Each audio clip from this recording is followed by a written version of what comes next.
if God is a God of love, then why is there so much sin and suffering?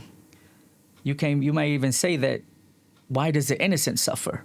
You know what I'm saying, Kyle? Yep. Like, there's a lot of brilliant people out there, and because they don't understand this question, they just throw God all aside, and that's why we're here to break this thing down to you. So let's break it down. Yep. So today we're going to be talking about, if God is such a God of love, why does he allow sin and suffering? So, question for you is, where is the first war that ever happened? The first word that ever happens in Revelation chapter 12, verse 7 through 9. Okay. So let's turn there. Revelation chapter 12, verse 7 and 9. 7 through 9. And it says, and war broke out where? In heaven. In heaven. Michael and his angels fought with the dragon, and the dragon and his angels fought, but they did not prevail, nor was a place found for them in heaven any longer. So the great dragon was cast out, that serpent of old called the devil and Satan. So in other words, the reason we have what's going on here is because of what happened there. That was the first war that took place. And this is in heaven. Exactly. And so when you look at that, you're like, okay, this guy has been doing wars since the beginning of time. Right. So that ended up happening. And Satan is just one of those guys Satan is just wild. That's all you can do. It's really like, Yeah. you can't even pinpoint what this dude, like, this dude is the most evil person ever. Like, if you think Satan is your friend, be ye not deceived. Right. He is not your friend. That's right. And I don't think a lot of people understand that. It's like, oh man, I heard people say, like, I feel bad for this guy. It's like, no, bro, like, that dude don't ever feel bad for you. Right. And the word actually, Satan, it actually means opponent, right? And it means accuser of the brethren. And we'll kind of dive in more into that. Yeah. Yeah. In fact, when you actually look at Satan, his name in heaven was actually not Satan. What did His it mean? name in heaven was actually Lucifer. Lucifer. What does that mean? Lucifer is actually found in Isaiah, I believe chapter 14. But the word Lucifer, it means actually angel of light. Yep. Right?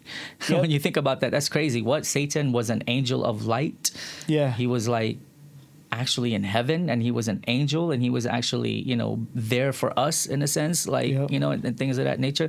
So my question is like, bro, what happened? Yeah. You know what I mean? What happened? What happened? To a perfect being, and how we became from Lucifer to Satan, Yeah. right?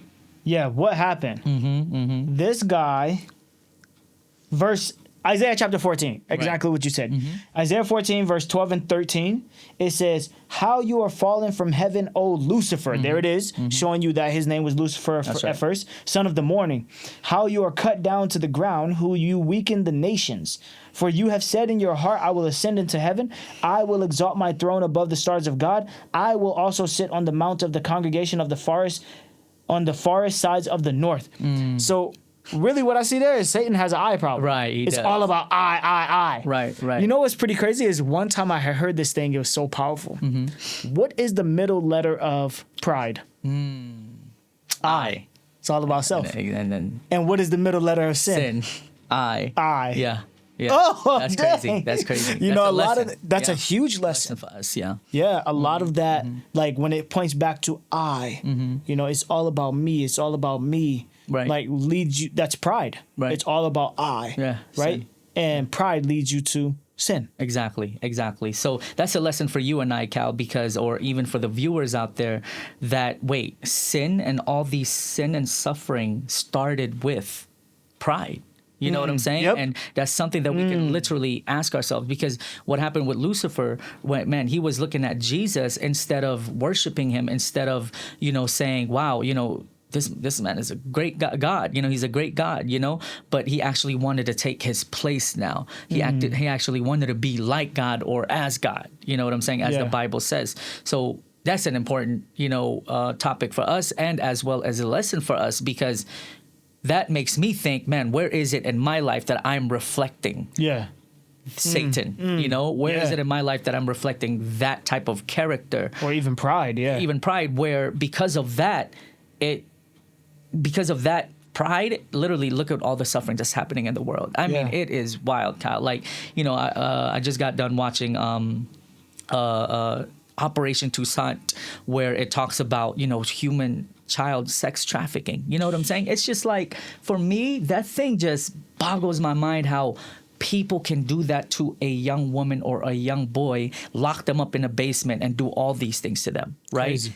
And when you think about that sin, you know what I'm saying? Yep. Pride, what Yep. you were saying, because of the Selfish the desires, selfishness problem. And when you look at, Jesus and his, kingdom versus Satan's kingdom, Satan is all about I, Jesus is all about you. You know what I'm saying? Jesus is all about, what I can do for you. Selflessness versus selfishness. Exactly. Yeah. Exactly. And as you say this, like, the thing that came to my mind is, the question is, bro, why didn't, if Satan was just causing so many problems, Right. why didn't God just barbecue my man on the spot? Communicate. Right? Excommunicate him. Yeah. Yeah, why didn't he just get rid of him on the spot? Yeah. And as you think about that, you have to come to the conclusion it's because God is love. Because God is love, he didn't destroy Satan on the spot. That's crazy. That is. What do you mean? Right. Okay, this is what I mean. Love breeds freedom, and freedom breeds risk.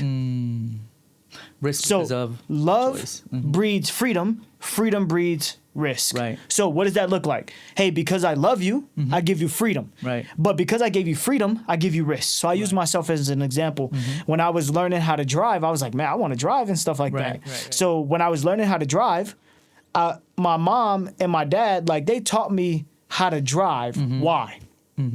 Because they love me. Right. And it's like, I want to give him freedom to be able to go out there and enjoy life and to live and do well. I don't want him to be cooped up. He got his friends that's always like, meet up, and then you can't meet up because you don't got no wheels. Right. So it's like, okay, Yeah. what is that? That's love. Love gives you freedom, but that freedom breeds risk. So when I learn how to drive and I'm hitting the freeway, guess what risk I have? Car accidents, Yeah. getting hit, me hitting something. Right. That's a risk. Right. And it all stemmed from love. Exactly. And so if you actually think about it, point. how could God just barbecue my man on the spot? Right. Then what's going to happen? The other angels would actually start worshiping God Right. out of fear. Exactly. Because before that, this is what happened was, Satan, the Bible actually says that Satan actually deceived a third of the angels. Yes. So when you look at that from that perspective, as you were mentioning, it's like, hold on.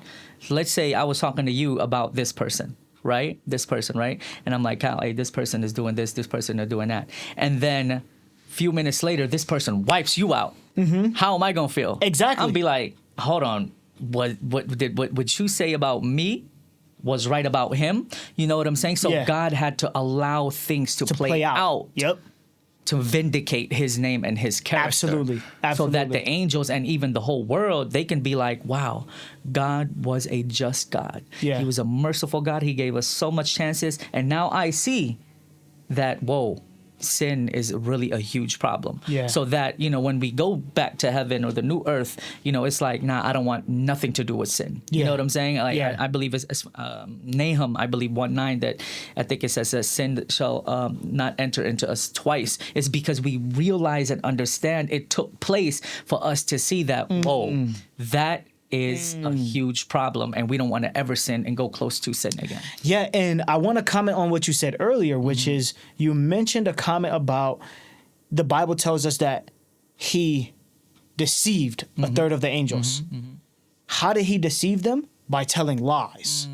So then maybe you're thinking, how in the world did Satan deceive angels? Right.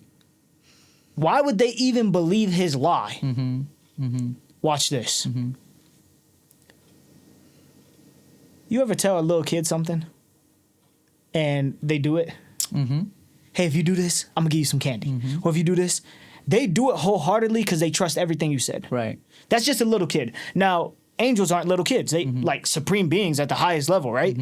But then here's the thing. Imagine a society or a nation or a place that has never heard a lie before. Ever. That's true. That means that every time you say something, it's true. It comes out of your mouth. Everything is true. Right. So when you look at heaven, one of the ways he was able to do what he did was because all they're used to hearing is truth. So when he says something, it's like, oh, that must be true. Right. Right. So yeah, that's one of the things. So I Exactly. look at that and it's just like, well, he got them. He was able to get them and deceive them because he lied to them. Well, why did they believe his lies? Because they never heard a lie before. Exactly. So all it was is truth. Right, So if that's all you're hearing, then whatever someone says must not be a lie. Right, It must right. be the truth. Right. That's true. Yep. Yeah. So that freedom that God gives us. Right. In fact, even if you look at society today, it actually tells us that when natural disasters happen, what happens? Who do they claim? Like, what does insurance call it? Natural disasters? Yeah, when they happen. Oh, an act of God. Eh, Yeah, they call it an act of God. Yeah. Yeah. So that's another thing that we can learn is that when you actually look at the Bible, God is actually always getting accused. He's always the point. one that That's gets right. accused no matter Right, what. right. So that's a lesson for us. I mean, that is something that we can learn is God is not the originator of sin or suffering. Satan is, and we found that out in this Bible verse, basically, Yeah. that we just read. Yeah. So these lies that overtook the kingdom of God, heaven, how is God going to get rid of it? Well, the way you get rid of a lie is by showing your character to be the opposite of what they said. And that goes back to the point that you made, which is what has to happen? God has to allow things to play out in order for those things to happen. Exactly. So maybe you have a grandmother or grandfather or mother, brother, sister, friend, whatever it may be. Right. You're like, man, they were lost or this happened or they got killed or this took place. Like, if God is such a God of love, then why did he allow this thing to happen? Well, guess what? When you think about it, you have to look and realize that love breeds freedom. Freedom breeds risk. And that's what we have. That's a good point. That's what happened in heaven. Yep. Is God gave them freedom. That's right. This angel went wild, Right. and that breed risk. And now look what we have. That's right. We're in a fallen world because of love. Of love, because of freedom. Yeah, because Yep. when you think about that, like, I'm thinking of it in my perspective, like, you know, I have a wife. And if I Yeah. put a gun to her head and be like, hey, make me food. Hey, do this for me. Hey, do that for you. Do the laundry and everything, right? And it's like, is that really love if she does it? She gonna do it. She gonna do it, but it's not of but it's fear. not out of love. It's Yeah, out of fear. Exactly. And God is, as we say, a God of love. And therefore, Yep. we have these choices. Yep. Very So good point. the reason God allows sin and suffering in the world that we live in today is not because he allows it, because he wants it to happen, but because God is love. That's right. And love breeds freedom. And freedom breeds risk. That's right. Check out another one of our episodes right here. Look at this one if you want to learn more about if maybe you've been hurt by the church and you're like, man, I just hate the church. Check out this episode right here. That's right. Or if you just want to do some more deep Bible study, check out this episode right here. You'll be able to catch that there. Hey, subscribe, like, so you don't miss any other notifications. And we'll see you in the next one. Yes. Peace.